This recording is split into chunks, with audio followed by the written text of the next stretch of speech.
মধ্যপ্রাচ্যে ক্রমবর্ধমান উত্তেজনা এবং দীর্ঘমেয়াদী চুক্তির অনিশ্চয়তার প্রেক্ষাপটে বাংলাদেশ এপ্রিল মাসের চাহিদা পূরণের জন্য সরাসরি ক্রয় পদ্ধতিতে 3 লাখ টন ডিজেল সংগ্রহের সিদ্ধান্ত নিয়েছে। জ্বালানি বিভাগ জানিয়েছে, যুক্তরাষ্ট্র, ইসরায়েল ও ইরানের চলমান সংঘাতের কারণে নিয়মিত সরবরাহকারী পণ্য সরবরাহ নিশ্চিত করতে না পারার সম্ভাবনা রয়েছে। তাই বাংলাদেশ পেট্রোলিয়াম কর্পোরেশনকে জরুরি ভিত্তিতে সরাসরি ক্রয় প্রক্রিয়া শুরু করার অনুমতি দেওয়া হয়েছে। ডিজেল সরবরাহে দুটি আন্তর্জাতিক কোম্পানি যুক্ত থাকবে। দুবাই ভিত্তিক petro gas international corporation 1 lakh ton এবং যুক্তরাষ্ট্র ভিত্তিক A&A oil and gas 2 lakh ton সরবরাহ করবে। প্রথম চালান আগামী 27 মার্চের মধ্যে পৌঁছানোর আশা করা হচ্ছে। জ্বালানি সচিব মোহাম্মদ সাইফুল ইসলাম বলেন, এপ্রিল মাসে দেশের পরিবহন, কৃষি এবং বিদ্যুৎ উৎপাদনের জন্য ডিজেলের নিরবিচ্ছিন্ন সরবরাহ নিশ্চিত করা অত্যন্ত জরুরি।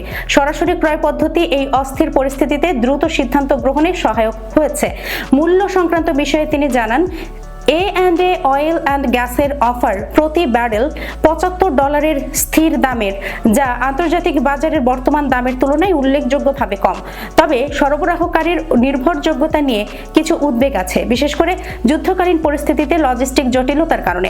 জ্বালানি বিভাগের যুগ্ম সচিব AKM ফজলুল হক বলেন, সরবরাহের স্থিতিশীলতা নিশ্চিত করতে সরাসরি ক্রয় ছাড়া বিকল্প নেই। আমাদের লক্ষ্য কোনো প্রিমিয়াম ছাড়াই নিরাপদ ও নিরবিচ্ছিন্ন সরবরাহ নিশ্চিত করা। বর্তমান পরিস্থিতিতে হরমুজ প্রণালীতে জাহাজ চলাচল ব্যাহত হওয়ায় বৈশ্বিক তেল ও গ্যাসের সরবরাহের প্রায় 20% ক্ষতিগ্রস্ত হচ্ছে। বাংলাদেশ এই ঝুঁকি কমাতে আন্তর্জাতিক সরাসরি ক্রয় পদ্ধতি অবলম্বন করছে।